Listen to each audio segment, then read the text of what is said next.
Shalom to Knesset member Yuli Edelstein, head of the Security Committee in the Knesset. How are you? I'm fine, thank you. Thank you for having me. Thank you. So, it's interesting times, and and the Kyiv Jewish Forum focuses on on Ukraine, on Israel, and on the U.S. And I think there's many issues that are related to each other. So maybe we'll start a bit with your initial approach to the conflict, to the war between Russia and Ukraine. From the beginning, you have been very staunch, very staunch against the Russian aggression, and you were speaking out, on behalf of Israel against this. So happy to hear if anything has changed in the past few years of this war.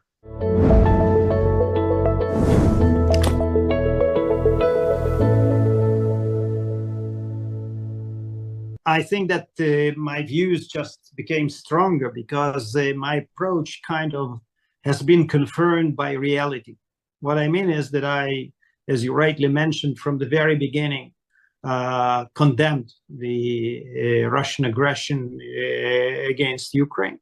I thought it was a terrible breach of all the international norms. And I thought that it was our best interest to cooperate with Ukraine.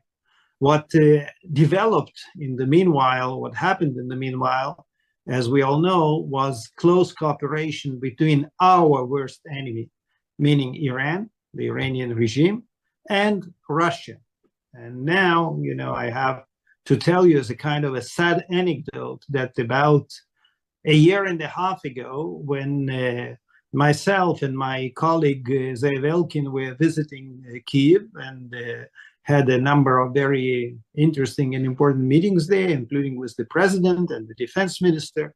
The defense minister actually suggested that we visit a certain facility of the Ukrainian intelligence to see the drones that they managed to bring down. And when I got there, I said, as I mentioned, with a sad smile, I said, oh, well, it was a waste of time. I know these things from my committee, because those were exactly the Iranian drones that Iran has been using against us for the last couple of years. So I think that the cooperation between Russia and Iran is something that we always have to keep in mind. And this is, as I've said, this is an additional proof to my initial position. It's becoming more relevant every day. Even, sometimes it may be the same drones attacking Israel and attacking Ukraine. So I think it's kind of very, I think you were definitely right at the beginning. So another similarity between Israel and Ukraine is the categorical position on the inaction of international organizations, just like in the UN. And often, Israel and Ukraine will cooperate on these issues regarding terrorists and aggressors. So do you think Israel and Ukraine could actually act more than we are up until now when it comes to international organizations? Well, I think that the Ukrainian leadership, Ukraine, has done a pretty good job, because I personally represented Israel, was heading the Israeli delegation to the international forum in Switzerland several months ago.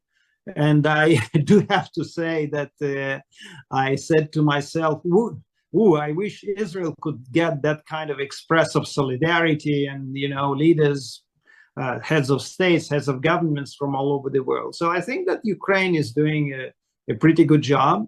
And I was much more pessimistic in the beginning about the attitude of the international community. I have to admit that I thought that this kind of a overwhelming support would last for weeks, in the best case of months, but it's been lasting already for 2.5 years.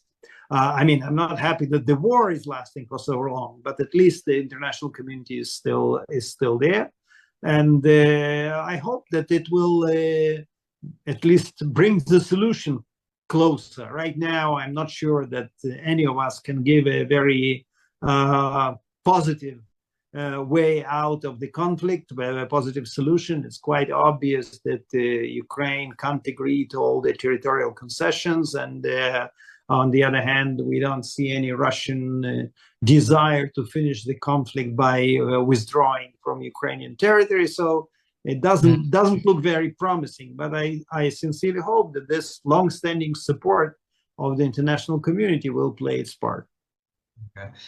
So Ukraine doesn't have, or according to reports, doesn't have nuclear facilities and nuclear weapons.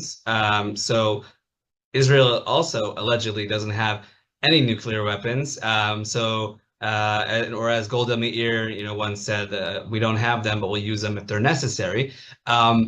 Do you think that Ukraine should tactically be a member of the nuclear club? Well, I'm not in the position to give advice to the Ukrainian government, Ukrainian leadership. I think it's their decision. There are pros and cons in this thing, but one thing is absolutely obvious, that what we can learn as Israel from the conflict, the war on the Ukrainian soil, is the fact that when one of the sides is in possession of nuclear weapons, it definitely makes the position of all the countries supporting the other side, shall I say, more cautious. Mm-hmm. And this is something we have to learn about the obvious and the open desire of the Iranian regime to get to the nuclear weapons. Unfortunately, they're dangerously close. And I'm saying that not just to our Jewish friends in Ukraine, but to the American leadership and European leadership. One day it may be too late. Right. So you spoke of the American leadership. So former President Trump won the election dramatically, and will be heading to the White House in a few months from now. So how will this, in your opinion, because both Trump and his running mate, J.D. Vance, spoke of issues regarding foreign policy, Middle East, but also Ukraine, I think, in the sense of, J.D. Vance was very American first focused, meaning not intervening or giving money, to the Ukrainian government or the Ukrainian army, as well as Israel, possibly. Also saying how the U.S. wouldn't necessarily attack in Iran. Obviously, he was a running mate for vice president. He doesn't make those decisions, but the president-elect, Donald Trump, picked him. So, where do you think we're going? Well, I have to say, we know President Trump.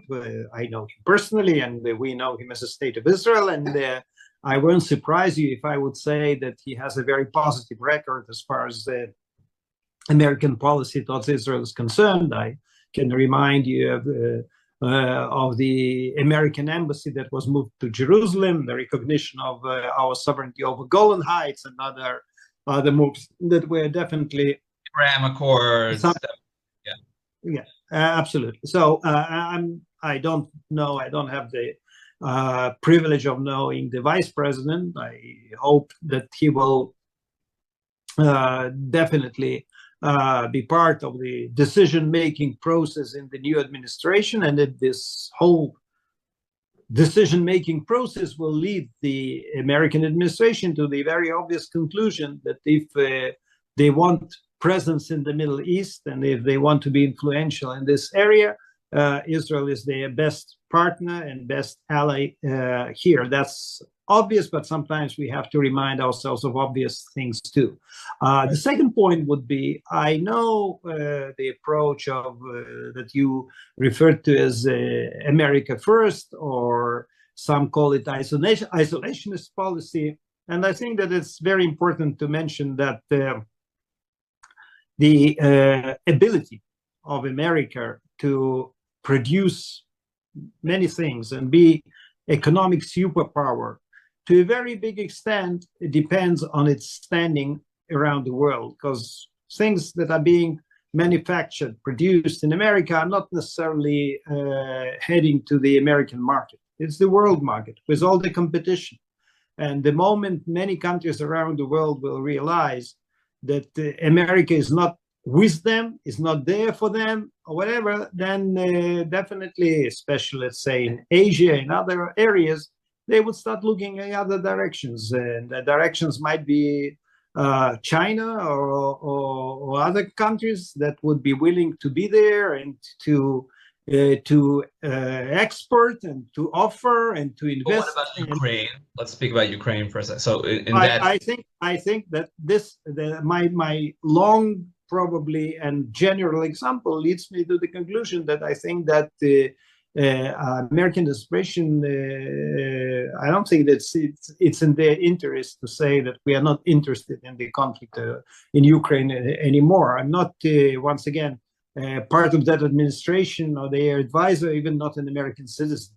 So it will be for them to take the decisions. But I think it would be wise to think twice about the American policy in that region, because the message that America doesn't want to get involved and the others can do whatever they want is not a very positive message for America first. Okay, so you were originally from Ukraine. You were born in Chernivtsi. Did I say it correctly? Chernovitz. Chernovitz, right? Okay.